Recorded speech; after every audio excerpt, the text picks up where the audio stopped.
say you are what you eat, so I don't eat chicken feet. But I love me some of Grandma's pickled beets.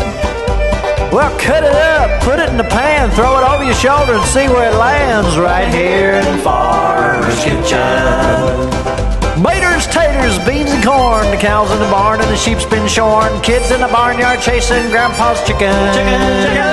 Spices, slices, cuts and dices, gonna slash your grocery prices right here in Farmer's Kitchen. Help you grow your garden good with recipes to suit your mood. Try some grub you've never tried before. Smash it with a wooden mallet. Gonna educate your palate. Right here in Farmer's Kitchen. In Tim Farmer's Country Kitchen. We're gonna cook something good now. Hello and welcome to Tim Farmer's Country Kitchen. I'm Tim Farmer and I'm in my kitchen and we're in the country.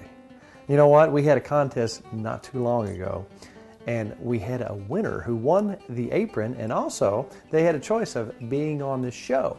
So we gave Miss Camilla a chance to be on the show, and she said, "No, I'm scared." And I said, well, you know, we talked to her and she said, "What kind of recipes do you like to do?" And she came up with about 180. So we knew she wasn't that scared. So my wife brought home some peanut brittle and it was delicious. So Camilla, come on in here. The winner. And a huge check goes into your Swiss bank account as well. Oh, thank you. Did you know that? No. It's like $20 zillion. But anyway, just if you don't get it in the next couple of days, call Jeff. He'll take care of you. Oh, okay. All right. Okay. Now, peanut brittle. Okay, I've already tried it. It's delicious. And you say this is easy? It is easy. You know, easy. a lot of people think about peanut brittle as a Christmas time thing, but I like it year round. And by the way, congratulations. Nice. Well, nice apron. It was a very big surprise. You know what those things go for on the market? $2,500 million. Oh, really? Well, yeah. I might sell mine a little bit cheaper than that. But tell us if you will, how you get this thing started. Well, first, I like to spray my bowl with a little non-stick spray. All right. To keep it from where it won't stick so bad. All right. And then I've got a cup of sugar that you put in there. Half a cup of syrup. Now, about how long does this take to make overall? Well, in the microwave it's 9 minutes, but then after that, by the time you spread it out, probably 15 minutes. That's maybe. all? That's all. So that's corn syrup. How much corn syrup? Half a cup. Half a cup. Mm-hmm. We use a half cup and a half of peanuts, raw. That's an important part of peanut brittle. And peanuts. You just a dash of salt is all you need. All right. And then to stir this up. All right, corn syrup, sugar, peanuts, and a dash of salt. That's it. Is that it? That's it. Wow. And we'll stick it in the microwave. All right. Stick it in the microwave for 9 minutes.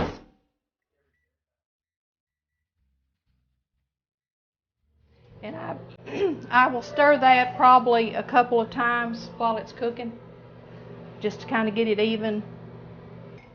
All right, now you talked about a secret, something that you need to do when you bring it out. It's got to be on a warm surface. It needs to be on a warm surface. If you don't, when you put it on something cold, it's going to harden.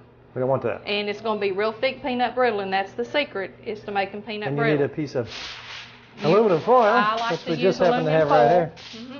And I like to spray it also, a little bit of non-cooking spray. All right. And you're just going to set that on the stove surface. Something warm. You Gotcha. need to put it on something warm. And I'll need a teaspoon and a half of vanilla and a teaspoon and a half of soda. All right. And a tablespoon of margarine. I've never used butter. I've always used the margarine in my peanut brittle. So Gotcha. So there that is. And now we're ready to wait for it to come out.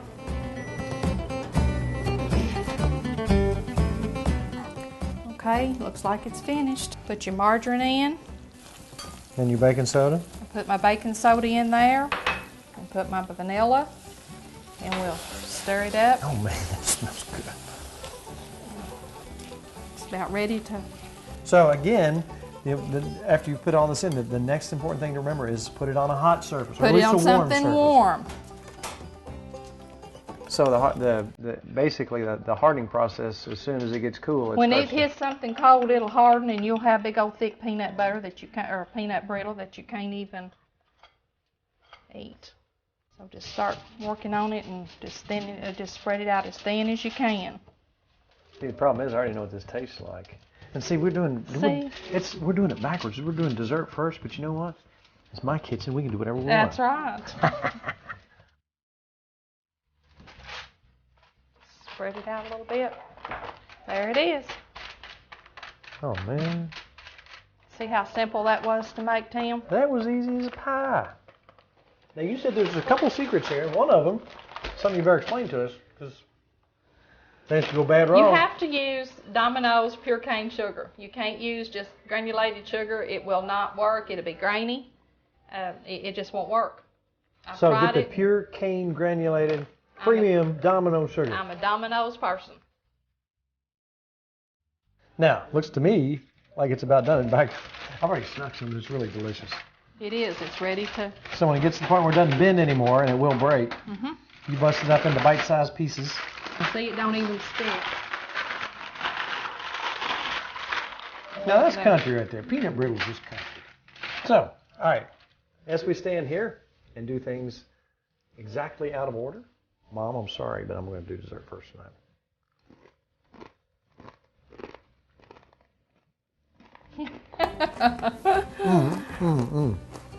Peanut brittle. That's delicious. And once again, congratulations to Camilla, who made some wonderful peanut brittle. Camilla's going to be back in just a little while because she had more than one recipe, and I really like the sound of this one side she's going to make tonight. We're going to go to commercial, but when we come back, Nikki's going to come out. You know, everybody's got their deer in the freezer now, and people have been asking for her Swiss steak venison recipe, which is fantabulous, and we'll be right back with that. I'm going to get some more. Living room. Living room. Dining room. Dining room. Kitchen. Kitchen. Visit Housewarmings at 2312 Palumbo Drive in Lexington and let the outdoor living and grilling experts help you create your living space. Housewarmings. Stop by today and start living your outdoor dreams. Housewarmings, the outdoor living and grilling experts, 2312 Palumbo Drive, Lexington, Kentucky.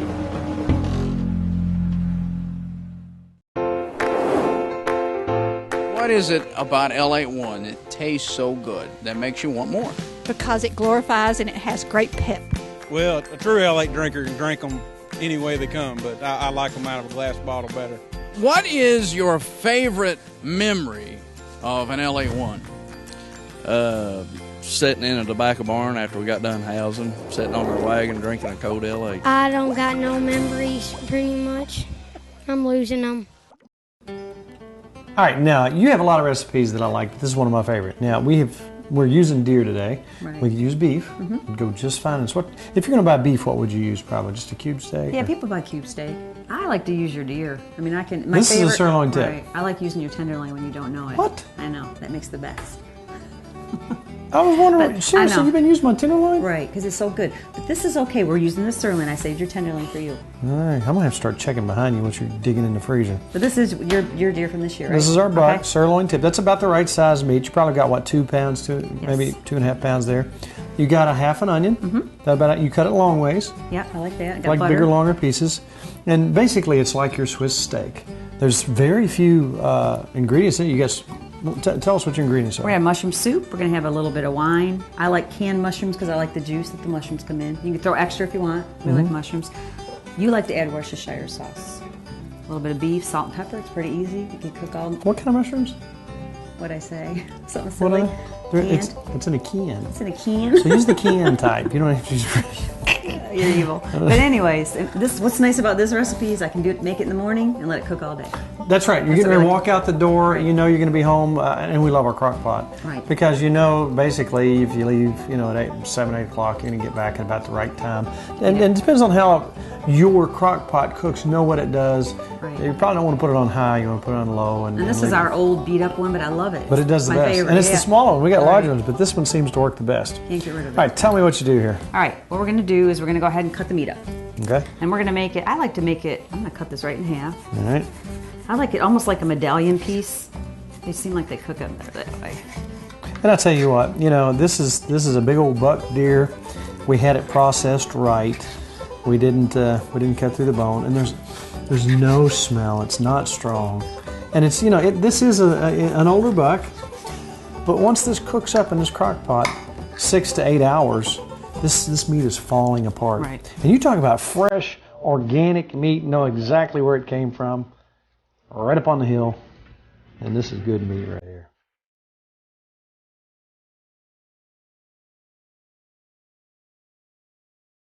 All right, I think it's about ready here.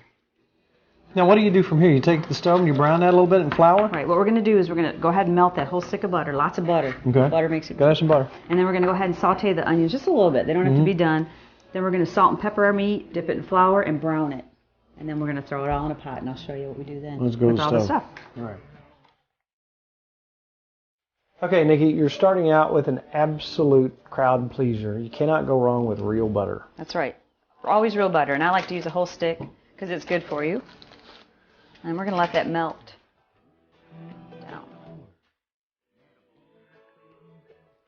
All right, you got your butter melted. What's next? All right, let's throw in some onions. Yum.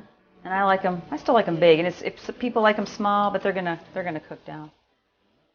We're just gonna let them brown up a little. What's next? While these are going, let's go ahead and get our meat ready.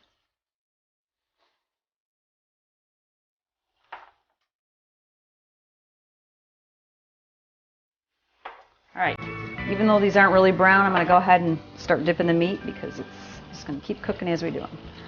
So I've had salt and pepper, now I'm just going to flour each piece. And all we're going to do is brown it. So we're going to let it do all the cooking in the crock pot. This kind of, I think, seals the meat when you brown it up. We're going to keep this on medium heat, just kind of hot enough not to burn your butter, but yet enough to get these browned up for us. And right there is even good enough. Just a little bit of brown on them. They don't have to be toasty. All right, I think they're just, see how they got just a little bit of brown. You can brown them more if you want, but I just kind of get just a little bit of a coating on them. I think these are ready to throw in the crock pot. All right. All right. Now that already smells fantastic. Smell good? Let's just dump this in. Onions and everything. There you go. Now, let's add a can of mushroom soup. You can't go wrong there. And if you don't like mushrooms, you could put celery soup. You could put some cream of celery, or even if you don't like mushrooms, though, this they cook down.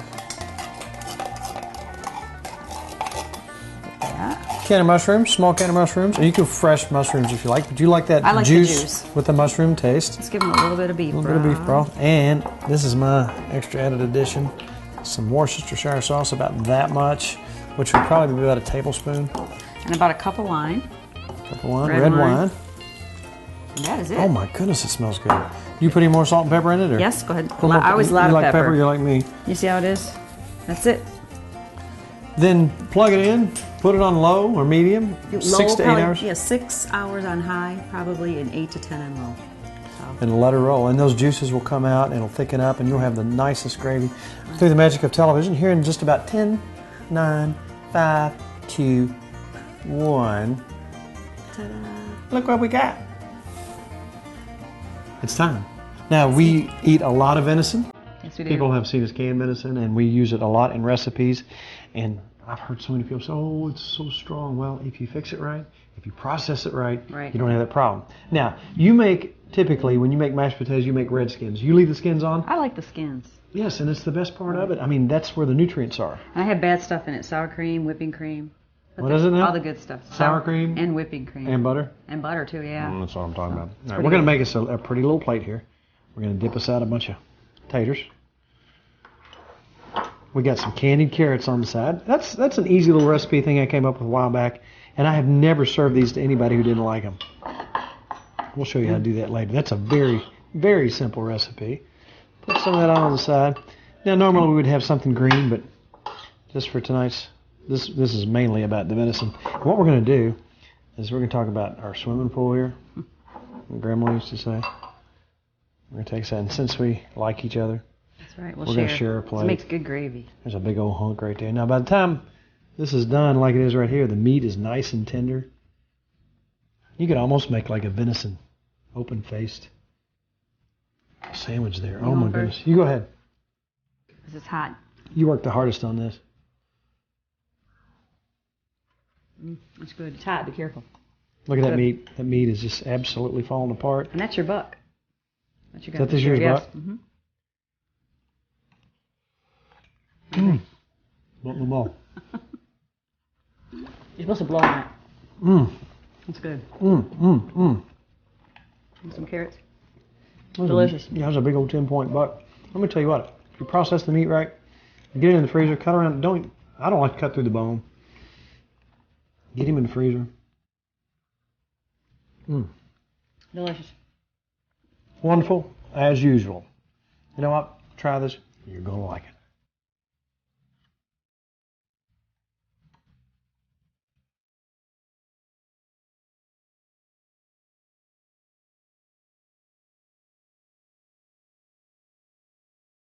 All right, today we're going to fix a side that's good with almost anything. I'm going to call this Bear Camp cornbread because a fellow named Joe made a version of this. Now I've loosely kind of changed it a little bit.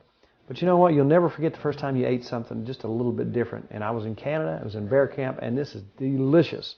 Now, we're going to start off with some locally made great stuff here. Weisenberger, this is his particular cornbread mix. Now, I was talking to him the other day. I was talking to Mark. And he told me that buttermilk is the only way to go. And my grandmother said that. Everybody, the old-timers, use buttermilk. And we're going to do that today. Now, I'm not going to use the whole 3/4 of a cup that they recommend because some of the moisture is going to be replaced with cream corn. That gives you some actual pieces of corn in there for texture and taste. It's really good. Now, what we'll need is some canned jalapenos. They're already in kind of a soft form. You cut them up. And I'd say just a good handful and about a half an onion. And here's what we're going to do.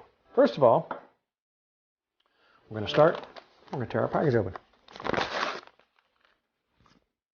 This stuff was freshly made right in Midway, Kentucky. And they have all sorts of wonderful items. I like buying local. I like using Kentucky-made products. And this is what we're doing here. Now, there's our mix. I'm going to take 2 eggs. Drop them in. I'm going to take probably about a half a cup of this buttermilk I'm going to pour in there. And again, I'm going to put in some cream corn to give it some real corn texture and flavor, sweeten it up a bit. I'm going to add my onions. I'm going to add my jalapenos, and I like a lot of those in there, just to taste. And you won't really get that much heat once that's already cooked. I'm going to start to mix this up. And as I mix it up, I'm going to add some sugar. Now this sweet and sour, and with just a little bit of heat, and with some onions, it gives that a unique, wonderful flavor.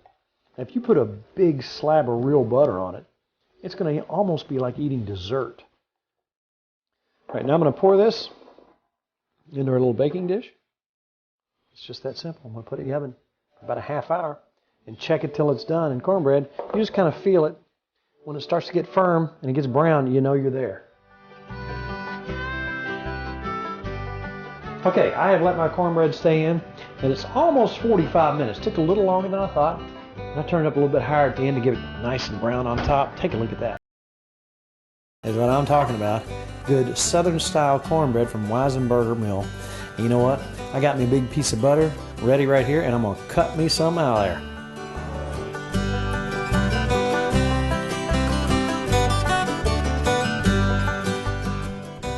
All right, my mouth is watering. I'm gonna grab me a piece out of here. I'm gonna take me a big old piece of butter while it's still just steaming hot. Let it kind of soak in there. Look at there right there. Now here's what I like to do. You can tell that's still steaming hot. Now I can see the jalapenos in there. I can see the onion. I can smell those flavors that are all melted together. And I'm gonna take that. That's just about enough butter melting right there for me. Look at the jalapenos in there. Look at the steam coming up. Let's see if I can just burn my mouth like I usually do.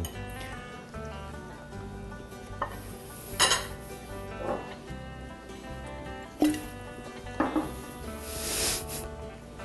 did it. I burnt my mouth. Let me tell you what. That is delicious. Now, I put a lot of peppers in there. I can taste them. There's a little bit of heat in there. You can adjust that how you like, but oh my goodness. And you can adjust the amount of sugar. If you don't like sugar in your cornbread, don't put it in there. I like a lot of sugar. And I like a lot of butter. I'm gonna take one more bite. I'm telling you what, soup, bean, and cornbread, chili, whatever you're making, have some side jalapeno cornbread, and it's gonna make your whole day better.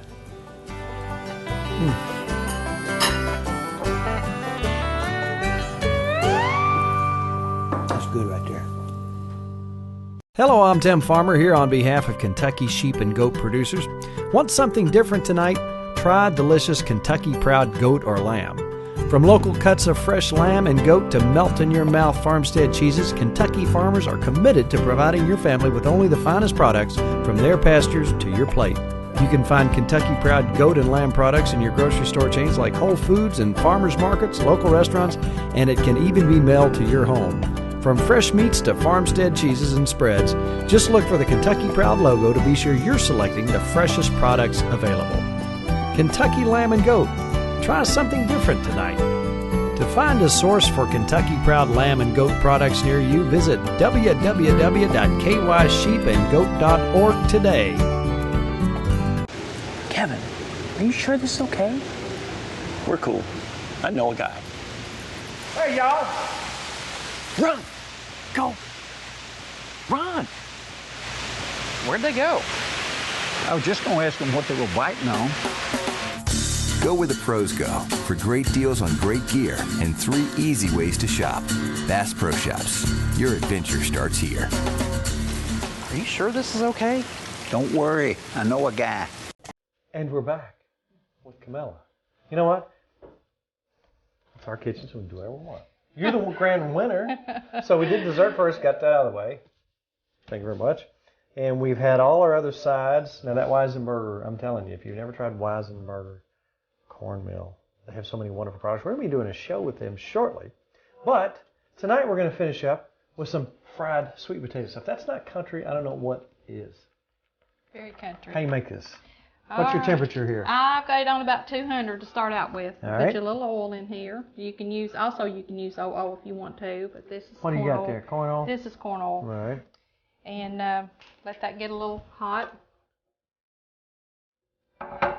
And then I just peel my sweet potato. Now you grew these. I grew these in your the garden. I had about, probably 25 plants, and we had close to 2 bushel. No good. They done really good this time. Now how do you keep those? I just stick them in the bedroom in kind of a little cool place, not real hot. You know, the biggest part of our show this spring. Now, we're going to still cook, but we're going to show you some gardening tips. We're going to show you some farming on a small area, how to raise pigs, how to raise sheep, how to raise goats. Maybe even have an old cow so we can get some cream, make some butter. And meanwhile, Camilla is peeling her sweet potatoes that she grew. And then I just slice them and stick it in there. Now, sweet potatoes are really, really good for you. Slice them up, put them in a pan, throw them over your shoulder, and see where they land. Some genius wrote that song. It's beautiful. And I put just a little bit of sugar on them. Sprinkle it on them a little bit. And also I put a little bit of brown sugar. And I don't know why, I just like the taste of brown sugar. Gives it that kind of a buttery, sweet flavor. Oh, man. My mouth's watering here. Now, is this just something you came up with yourself, or something? No, my mom fixed these. But now she used to fix them for breakfast of a morning with gravy. With gravy? With gravy. I think I'd like your mom. Now we'll just have to let that brown just Let a them little go bit. for a while and soften It don't up. take but just a little bit from the, when your fork kind of goes through them, that's when they're getting done. It's smelling good. I'm going to put a little bit more, I turned them over, so I'm going to put a little more sugar on the back side of them. So you like to let it get browned up just a little? Man, that smells heavenly, I'm just telling you. They're getting pretty well done.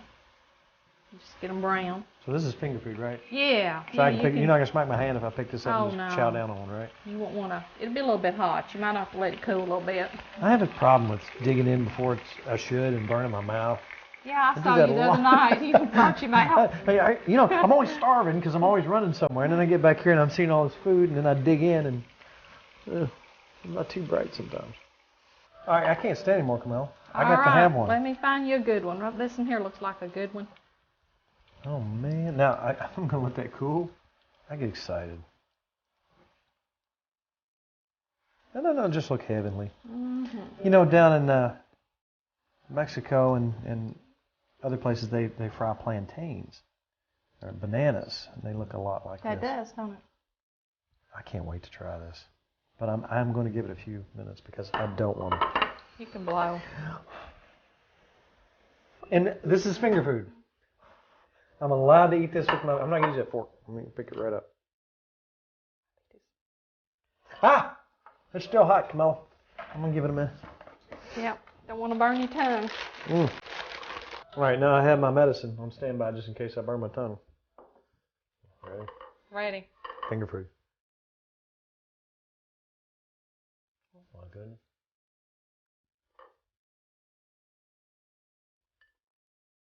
That's nice and crispy on the outside edges. It's like a fried potato.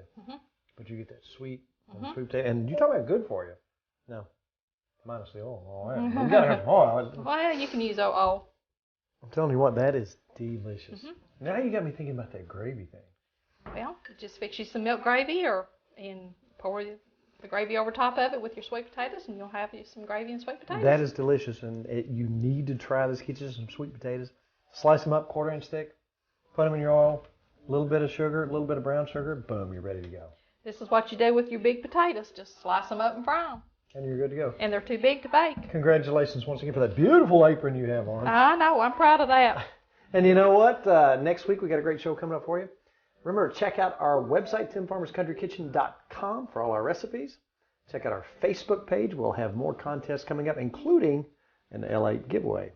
And remember, it's all about good times, good friends, and good eats. See you next week on Tim Farmer's Country Kitchen. That's country right there. Thank you, Jamal. You're welcome.